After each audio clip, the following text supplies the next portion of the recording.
Joins us now live from the newsroom with more. Janke, let's talk about plastic waste. Of course, it's been identified around the world as a threat to the environment. What's the situation in South Africa, and what's government actually planning to do?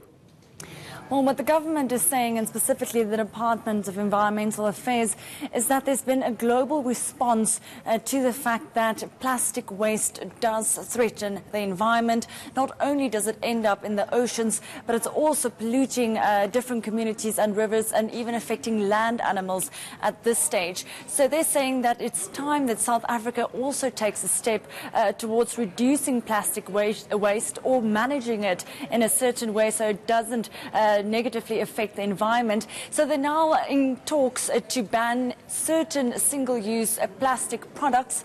These include plastic straws, plastic cups, earbuds, plastic tableware and polystyrene food packaging, and to not only maybe ban it but maybe slowly starting to phase it out so that we can reduce the consumption of plastic in South Africa that currently stands at about 1.8 million tons per year.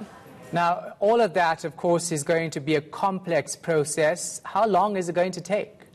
Well, I did speak to the Department of Environmental Affairs, and they did mention that there will need to be a number of dialogues, a number of engagements with industry stakeholders.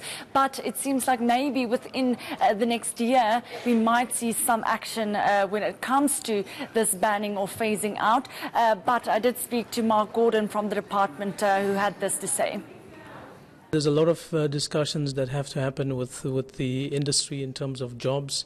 We're hoping that jobs will not be impacted upon, so there's a serious engagement that has to happen there. In terms of the awareness and education for the mass public around how we're going to do the transition, either to alternatives or substitutes, lifestyle choices, change of behavior, production, consumption matters. There's a whole host of dialogues, discussions, debates that still have to happen. And as I said, we're looking at having these over the next few months, and before the end of financial year next year, March 2020, there will be some kind of policy instruments and policy guidance around how we will do this transition to phasing out some of these harmful products. No doubt they're actually expecting some pushback on this decision, right?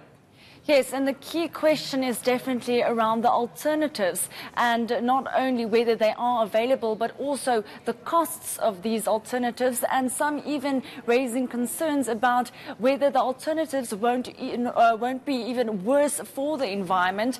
So I did speak to Cal Dooley from the American Chemistry Council to get their side about what the view on plastic should be and what the alternatives have to offer.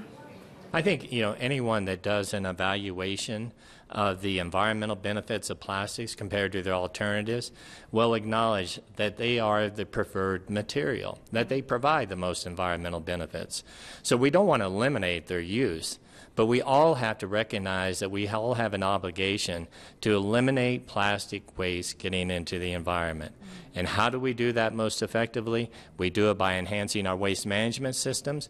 We do it by adding greater value to that plastic waste, so people in any community, whether it be in the industrialized world or the developing world, can see that they have a financial opportunity by being part of an effort to pick that plastic waste up, recover it, or convert it back into energy.